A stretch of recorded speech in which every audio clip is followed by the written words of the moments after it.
Assalamualaikum warahmatullahi wabarakatuh. Kembali lagi di channel Marsha Subiakto. Pada kesempatan kali ini kita akan kembali membahas informasi menarik. Kali ini kembali terkait dengan seleksi P3K di tahun 2024 ini ya. Jadi hari ini kembali ada informasi atau berita menarik berkaitan dengan seleksi P3K ini ya.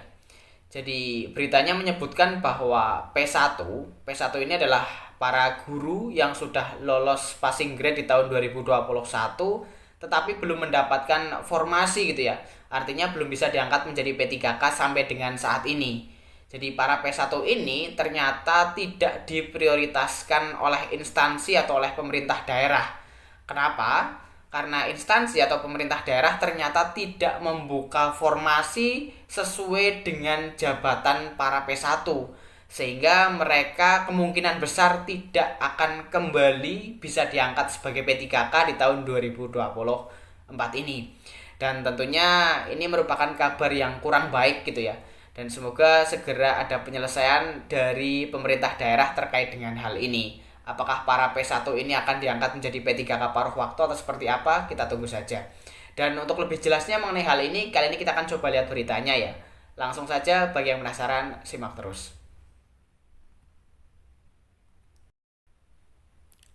Oke, bismillahirrahmanirrahim. Langsung saja kita mulai. Jadi inilah berita atau informasi berkaitan dengan P1 ya, yang tidak diprioritaskan oleh Pemda dalam seleksi P3K di tahun 2024 ini. Diberitakan oleh jpnn.com, judulnya P1 tak diprioritaskan Pemda di seleksi P3K 2024. Diangkat ASN P3K paruh waktu. Kita coba bacakan ya. Pendaftaran P3K 2024 gelombang pertama masih berjalan. Namun sampai saat ini masih banyak honorer yang belum mendaftar dengan berbagai macam alasan. Salah satu hal yang juga disayangkan ialah cukup banyak pemerintah daerah tidak memprioritaskan pelamar prioritas termasuk guru P1. Banyak P1 yang harus gigit jari karena Pemda tidak membuka formasinya. Salah satunya di daerah kami, kata Ketua Guru Lulus Passing Grade Pegawai Pemerintah dengan Perjanjian Kerja Kabupaten Lampung Selatan, Vulkan Gafiri kepada CPNN Minggu 13 Oktober 2024. Dia mengungkapkan bahwa di daerahnya hanya membuka 130 formasi guru, padahal jumlah guru P1 sebanyak 600. P1 makin terjepit karena melihat komposisi formasi P3K Guru 2024 hanya 17 mata pelajaran. Ironinya, mapel P1 malah beberapa tidak dibuka. Guru P1 di Lampung Selatan hanya ada di mapel guru kelas, pendidikan agama Islam, pendidikan jasmani, matematika, dan bimbingan konseling atau BK Terang Vulkan. Dia menyayangkan kebijakan Pemda yang tidak berpihak kepada P1 sebagai pelamar prioritas guru, sebab membuka lagi formasi mapel di luar mapel P1. Dia mencontohkan P1 guru kelas yang ijazahnya IPA terkunci di pilihan guru mapel IPA saja, tidak muncul pilihan mapel guru kelas. Begitu juga dengan mapel IPS dan beberapa mapel lainnya yang notabene-nya formasinya sedikit. Kalau formasinya guru kelas, P1 lebih berpeluang dikarenakan secara rankingan nilainya termasuk nominasi untuk mendapatkan formasi tersebut jelasnya. Timbul pertanyaan di kalangan P1, mengapa tidak muncul pilihan formasi guru kelas, padahal guru tersebut merupakan P1 guru kelas. Menurut Vulkan, masalah ini sudah ditanyakan kepada Kementerian Pendidikan, Kebudayaan, Riset, dan Teknologi. Sayangnya hingga sekarang belum ada tindak lanjutnya.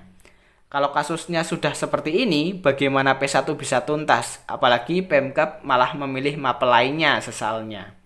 Dia juga mempertanyakan, apakah P1 yang tidak mendapatkan formasi akan dialihkan ke paruh waktu? Padahal guru adalah profesi yang tidak bisa digunakan sistem paruh waktu. Apa kata dunia kalau guru bekerja sebagai ASN paruh waktu, kata Vulkan. Sementara itu, Direktur Jenderal Guru dan Tenaga Pendidikan Kemendikbudristek Nunuk Suryani menyatakan guru tidak bisa dijadikan paruh waktu. Guru adalah profesi mulia karena melakukan tugas sebagai pendidik dan pengajar. Kami sudah menegaskan sejak awal kalau guru itu harus diangkat P3K penuh waktu, bukan ASN paruh waktu, ucapnya. Ya, Jadi itulah ya berita atau informasi berkaitan dengan P1 yang tidak diprioritaskan oleh Pemda ya. Karena Pemda membuka formasi P3K 2024 bukan untuk formasi atau jabatan yang saat ini dijabat oleh para P1. Dan semoga ke depan ada solusi terkait dengan hal ini ya. Karena memang kalau guru sepertinya tidak bisa dijadikan sebagai P3K paruh waktu. Jadi mungkin itu informasi yang bisa disampaikan pada kesempatan kali ini. Jika ada tanggapan atau pertanyaan berkaitan dengan hal ini, teman-teman bisa tinggalkan di kolom komentar. Terima kasih, mohon maaf bila ada kesalahan. Wassalamualaikum warahmatullahi wabarakatuh.